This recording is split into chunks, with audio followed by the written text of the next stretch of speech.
Hi everyone! Welcome to another episode of Exosia Properties House Tour. For today's video, we're here in BF Homes Parañaque dito sa President's Heights.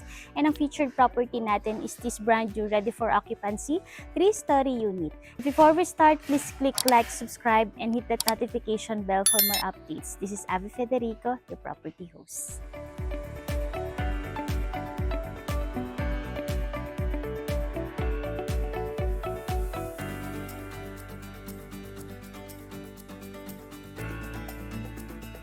For this 3-story brand new ready for occupancy unit, meron tayong total lot area of 204 square meters and then for the floor area is 315 square meters. Ang kagandahan sa unit nito is meron tayong carport area doon or garage area and also meron tayo dito. And dito tayo pumasok. Yan, bago tayo pumasok, meron tayo dito mga landscape gardens. Yan para sa additional vibes ng ating unit. Pasok tayo. Ayan, dito tayo dumaan sa ating pedestrian gate. Ang maganda dito is naka non-skid tiles na rin tayo dito. And dito tayo sa ating first garage area. Ayan. Kaya dito kahit SUV and kita nyo naman covered, yung ceiling na ginamit dito is naka PVC na tayo dyan sa ceiling area natin and meron na rin tayong mga pin lights. And then dito tayo sa right side na ating unit. Meron tayong mga steps and also may mga pailan-ilan na rin naman tayo na halaman dito sa area nito. And this is our lanay area. For our lanay area is meron tayong sliding door from our dining area or kitchen area. Mamaya ipapakita ko yan sa inyo. And dito sa area na to is naka non-skid tiles pa rin tayo.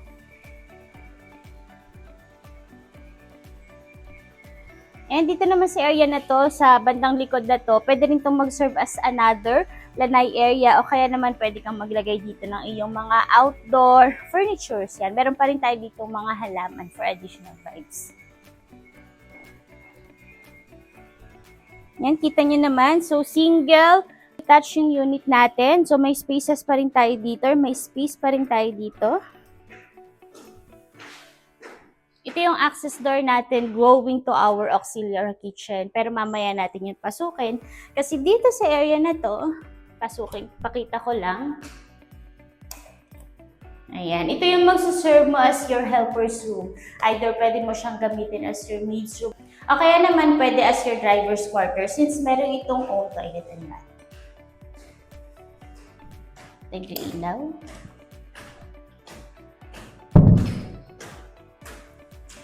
And ito yung ating garage area. Yan. Dito sa garage area natin, dito yung kayang mag-fit yung ating dalawang cars, kahit dalawang SUV, kayang-kaya. And then yung isa, yun sa naunang part ng video. And ulitin ko lang, itong unit na to is facing east. So, morning sun yung unit natin. Tara naman sa loob.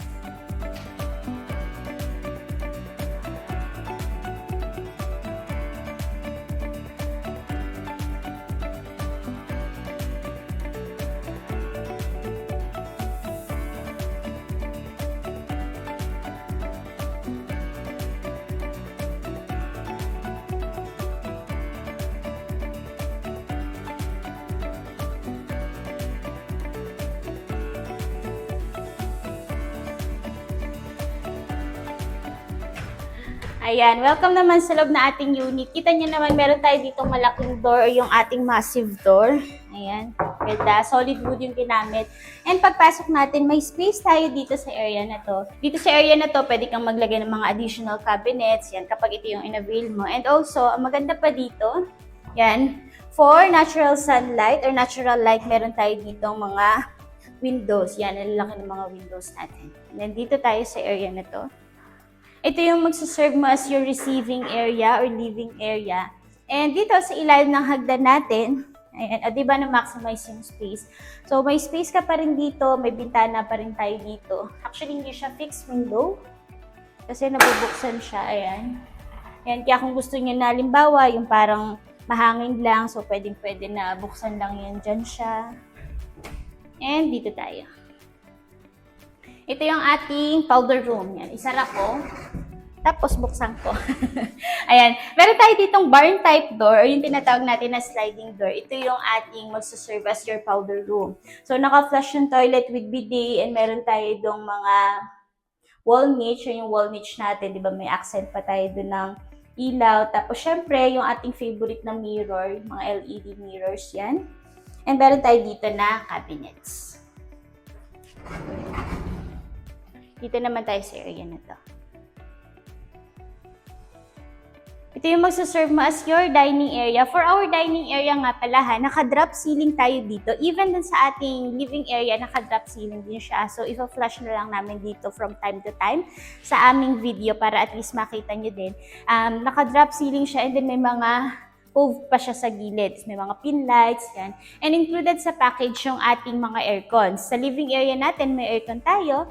Dito sa ating dining area is meron din tayong aircon. Kung maaalala nyo sa naunang part ng ating video, nabanggit ko yung tukol sa lanay. So, ito yung ating sliding door going to our lanay na una. Tapos, meron pa tayo ditong isa. Ayan. O, diba, ang dami mong mga access dito, kaya well-ventilated talaga yung ating unit. Dito naman tayo. And this is our kitchen area yan. Meron tayo ditong center island. Sa center island natin is may mga cabinets pa. May mga cabinets tayo dyan. Mga soft close cabinets yan. And then ito yung sa baba. Ayan. And ang maganda dito is meron na rin tayo ditong included na pailan-ilan na appliances. Like sa unang nabanggit ko, may mga aircons na tayo sa mga certain areas, like sa living, dining, and also sa mga bedrooms. Meron tayong mga aircons dyan, split type aircon. And meron tayo ditong microwave and your oven. Yan. And also yung ating mga cabinets. Mga cabinets natin. So, ang dami mo talaga dito magagamit na spaces sa mga cabinets na to. And this is our cooktop. Yan. May cooktop tayo dito. Yung brand ng cooktop natin is Elba. And meron tayong range wood. Dito naman sa sink, ito yung sink natin or ito yung area natin for our sink. Modern sink na yung ginamit dito. Ayan siya, gooseneck sink na rin yan, yung napupull out. And ito, dito tayo. Included pa rin tong ating 2-door na LG refrigerator. This is our auxiliary kitchen. Kita nyo naman kung ayaw nyo magluto dun sa iyong main kitchen. So, dito ka sa iyong auxiliary kitchen. So, may Elba, range hood pa rin tayo dito, and then Elba na cooktop. So, ito, yung kanina kasi is induction, yung sa naunang part. Pero ito ay, ano talaga siya, yung gas range. Dito tayo. May sink pa rin tayo dito, and ito yung magsuserve mo as your laundry area. Meron rin tayo ditong dryer, and then yung ating washer. Ito yung door natin going sa labas para at least yung helper natin, since kung doon sila magstay sa bedroom sa labas, is may access sila dito sa area na to. Before we proceed with our second floor, so i-recap ko lang itong unit na to. This is located here in DF Homes Parañaque, dito sa President's Heights. And then yung lot area nito is 204 square meters. And then yung floor area is 315. Dito sa ground floor natin, meron tayong total of 3 car garage. Bale, dalawa dito sa right side and then meron sa left side na isa. And meron tayong living area, powder room, dining, kitchen, and auxiliary kitchen, as well as yung ating helper's room. Tara sa second floor.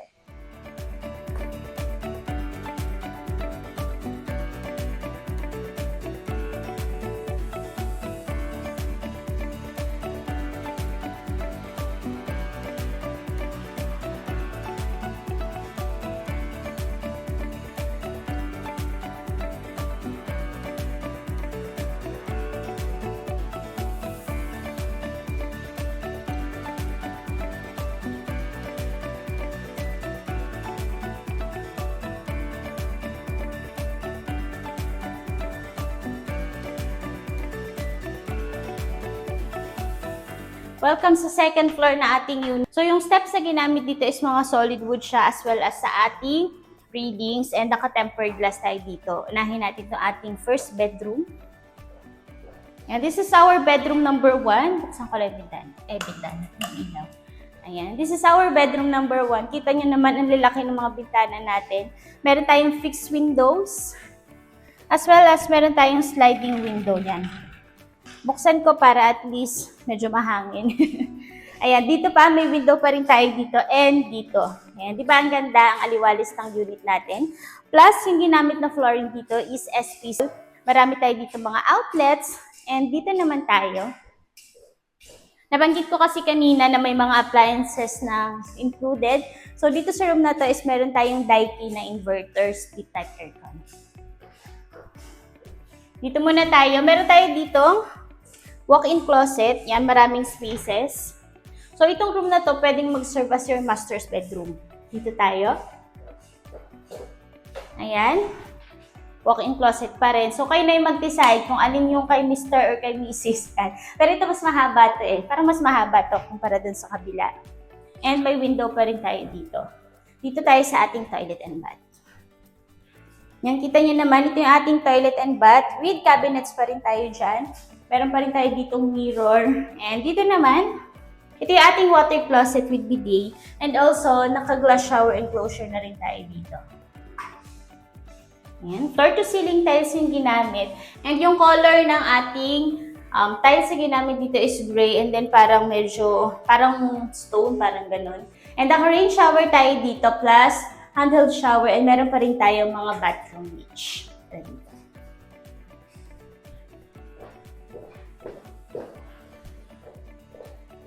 Diba, ang ganda. By the way guys ha, yung room na to is naka-cove ceiling pa siya. Yan, kung papansin nyo. Tapos may ilaw pa yan, may mga strip lights. And dito tayo sa area na to. So ito yung hallway natin. Dito kasi sa second floor natin, meron tayong total of 2 bedrooms. So meron siyang steps dito. Yan, di ba? Ang ganda ng layout. Ako kasi na-appreciate ko talaga yung layout na to. Parang hindi siya as in, pagdating mo sa second floor, hindi siya plain. Kumbaga may steps na konti, may accent. And dito tayo sa second room natin. Yan, second bedroom. Yan, this is our second bedroom. So, yung mga bedrooms naman dito is mga spacious siya. Tapos yun nga, sobrang na-appreciate ko yung mga malalaking bintana. So, if you're into magandang ventilation, gusto niyo yung mga natural sunlight, so baka ito na yung property na para sa inyo. Ayan. Meron pa rin tayo dito mga cabinets. Ang dami, 1, 2, 3, 4, 6 or 8 cabinets yan. Madami yan. And malalaki yung space natin. So, marami ka talagang malalagay. May mga cabinets pa to dito sa loob. Pakita ko. Ayan, tulad nito. Diba? Tapos soft close yan. Diba? Soft close. So, pwede kang maglagay dito ng iyong vanity area. Yan, dito sa area na to. Since meron naman tayong outlet doon. And dito, ito yung ating toilet and bath. Yan. Kita niyo naman yung toilet and bath natin. So, if i-compare dun sa naunang toilet and bath nung first bedroom, yung naiba lang is medyo manipis to ng konti or medyo mas maliit ito, pero konting-konti lang. And yung ating tiles, yan, medyo mas dark to. And this is our shower area. Yan. Para sa shower area natin is same fixtures pa rin naman nung naunang bedroom.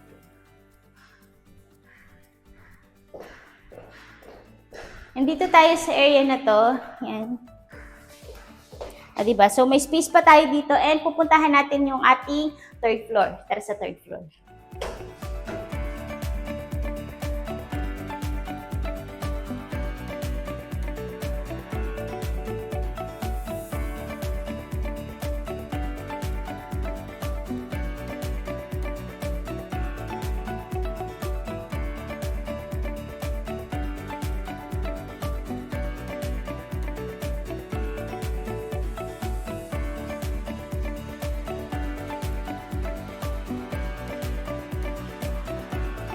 Welcome naman sa ating third floor. Ayan. Medyo hinihingal ang babae na yan. So, dito sa third floor natin, maganda naman yung steps actually. Hindi siya ganun katarik yung steps. Kaya kung gusto nyong malaman or gusto nyo talaga makita na hindi siya ganun katarik, kung interested kayo sa property na to, so invite namin kayo for viewing. Ayan, naisingit ko pa yun. So, dito na tayo sa third floor natin. Yan. Meron pa tayo ditong space. Malaki yung hallway natin. And dito is meron tayong total of 3 bedrooms. Uunahin ko ito. O, diba? Ang laki. This is our third bedroom. Naka-SPC flooring pa rin tayo dito, guys, ha? And dito naman, meron siya own toilet and bath. So, same fixtures. Kumbaga, naiiba lang yung layout. Like kasi dun sa mga previous bedroom, pagpasok mo ng pinto is lavatory na. Ito naman, nasa side siya. And then, yung tiles na ginamit dito sa wall is medyo light ng konti doon sa nauna. And same fixtures pa rin, water closet, bidet, rain shower, and handheld shower.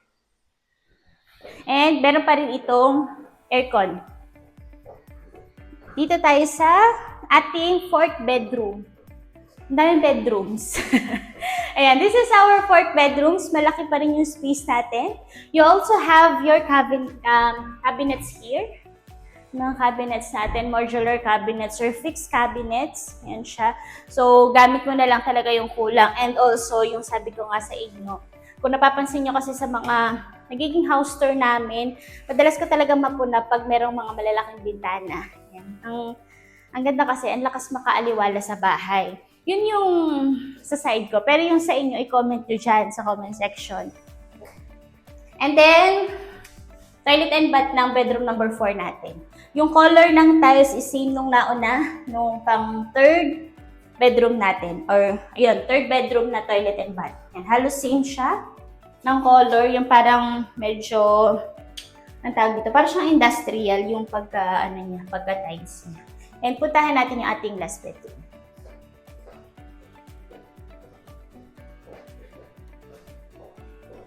And this is our last bedroom. Sa lahat ng bedrooms, I think ito yung medyo pinakamaliit. Pero even though siya yung pinakamaliit, for me spacious pa rin siya. Kaya pa rin mag-fit kahit yung iyong queen size bed dito sa area na to. And may cabinets ka pa rin dito. Yung cabinets mo. And as well as dun sa kabilang side, meron pa rin. Nandiyan pa rin yung ating Daikin na split type aircon. And this is our toilet and bath dito sa room na to. O, diba, lahat ng bedrooms dito sa property na to is meron siyang ensuite toilet and bath.